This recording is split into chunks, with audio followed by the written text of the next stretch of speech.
Olá pessoal, tudo bem? Bem-vindos a mais um novo vídeo. Eu me chamo Sudana de Castro e hoje nós vamos falar sobre toda a situação de bagunça que Bolsonaro, junto com sua equipe causou, dando aí um prejuízo equivalente de 32,5 bilhões de reais à Petrobras, junto com seus acionistas, fazendo com que a bolsa caísse quase 2%.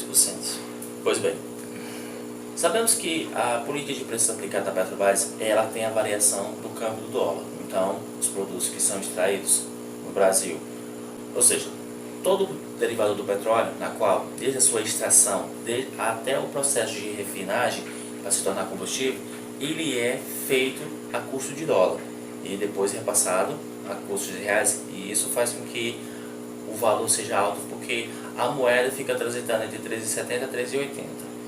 E a política despreparada, econômica de Bolsonaro provou hoje da ineficiência e a capacidade de se prevenir e fazer políticas aplicadas como nos governos anteriores, que ia tentar frear essa situação da política de preços da Petrobras, que não, na verdade não gera um bom resultado.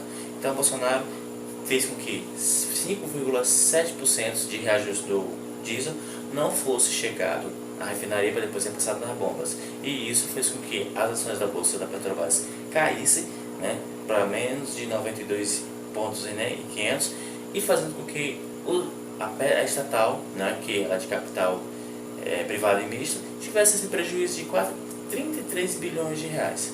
Ao meu ver, e esse é claro, que a gente tem toda aquele formulação econômica sobre todo o projeto em relação a tudo aquilo que agrava na balança comercial reflete na situação econômica e financeira do país, e a Petrobras, por ser uma das empresas mais importantes do Brasil, ter qualquer tipo de abalo que venha afetar nela faz com que o mercado reaja de forma causando um prejuízo. Pois bem, na faculdade de administração a gente tem todo esse embasamento de economia por causa das cadeiras, que são aproximadamente aí entre 5 e 6 que nós na área de administração temos, e faz com que a gente tenha um domínio no cenário em relação sobre os fatos econômicos. Porém, o que houve, Suderlan, para que o governo de Bolsonaro fizesse essa decisão suicida? Bom, nós tivemos o exemplo do ano passado que a greve dos caminhoneiros parou o Brasil, e isso tudo por causa do aumento do diesel. Então, a equipe de Bolsonaro, começando, não vou dizer a equipe não, Onyx Lorenzoni, com certeza recebeu ligações de líderes sindicais dos caminhoneiros falando de uma possível paralisação, por causa do aumento do diesel. Ele correu para Bolsonaro, falou isso. Por que fez isso, Derlan? Porque o governo de Bolsonaro, ele é um governo mal avaliado em relação às pessoas que esperaram dele, as que votaram, as que não votaram, mas o governo ele tem uma das piores avaliações de pesquisa em relação à avaliação do governo. E claro, a discussão toda da reforma da Previdência, uma greve dos caminhoneiros prejudicaria muito. Então a estratégia pensada de Onyx Lorenzoni era fazer com que o ajuste fosse freado de uma certa forma e que Bolsonaro pedisse estudos sobre essa alteração, esse reajuste que teve. Claro que a gente podemos destacar que o reajuste ele foi um pouco travado, no final do ano passado para o governo Bolsonaro, para evitar com que o ano começasse com esse reajuste do diesel, e chega um período que você enche a bolha tanto que ela tem que explodir. Então ele sabe muito bem, na verdade ele não sabe porque ele não entende nada de economia. Então ele acha que não poderia realmente dar esse aumento, porque geraria uma greve dos caminhoneiros com certeza, e com a forma que ele fez com o Onyx Lorenzoni, fazer com que a Petrobras freasse esse reajuste, sem comunicar ao ministro da economia dele, Paulo Guedes, que estava nos Estados Unidos, que foi pego até por surpresa, não soube nem explicar, nem tampouco falar com o jornalista, faz com que a gente note que o governo está perdido nos rumos. Então, o aumento é inevitável, mais cedo ou mais tarde, se não for nessa semana, na outra, se não for no final do mês, se não for no começo do mês, porque a política de preços da Petrobras era aplicada conforme a variação do dólar. E no Bolsonaro não pode viver a vida todo tempo segurando o reajuste, porque senão vai ser parecido com o governo da Dilma. E aí quem vai sofrer as consequências é a Petrobras, é a estatal, que já vem se recuperando de certas crises, certos problemas financeiros, né, que a estatal teve, questão de corrupção. Então, o fato que Bolsonaro fez foi algo não pensado, foi agido por impulso, orientado por Onyx Lorenzoni, que teve, digamos, essa visão de uma possível greve dos caminhoneiros, evitando que isso acontecesse, freando o reajuste. E aí fazendo o que? Ganhar tempo, porque Bolsonaro queria os dados, né, econômicos, as estatísticas, e o porquê do aumento, que ele sabe que isso é inevitável devido à variação do dólar, que por consequência dele também teve uma alta. Então, o que a gente pode esperar? Não podemos esperar muita coisa, porque se ele ficar com essa política, né, de frear reajuste, isso pode sair da Petrobras e ir para outros estatais como a Eletrobras e outros, né, tipos de empresas que fornecem serviços para a população brasileira ligada à economia mista e privada, que é o caso do Banco Brasil, da Petrobras, na possível privatização da Eletrobras e entre outras empresas. Então foi algo irresponsável, não foi algo pensado, e porque é uma coisa que isso é inevitável. Não tem como frear e nem parar nenhum reajuste de combustível.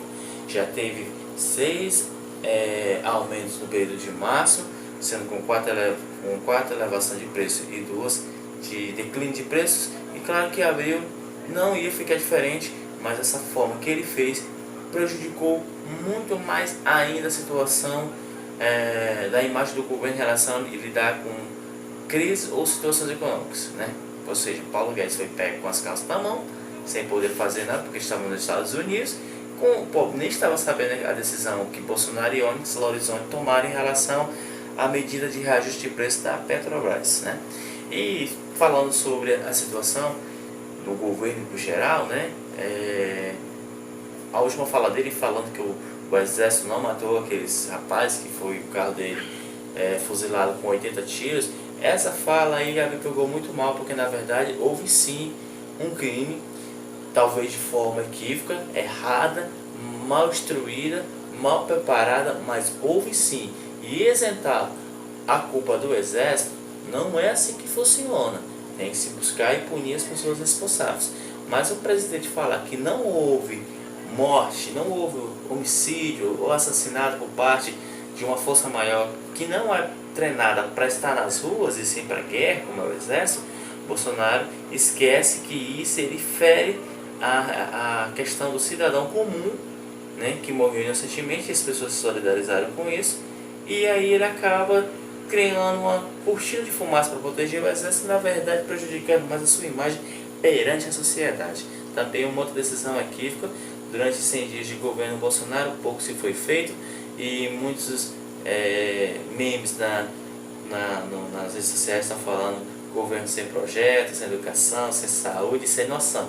Realmente, como o Ciro Gomes falou, e em alguns eventos que ele anda fazendo, é um governo totalmente despreparado e durante 100 dias nada foi feito.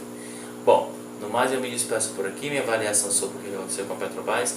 Acho que possivelmente na próxima semana vai ter sim esse reajuste, não terá como o governo frear e possivelmente a gente vai ver manifestações de caminhoneiros, porque o Brasil infelizmente ficou refém, e isso não é culpa só de um governo.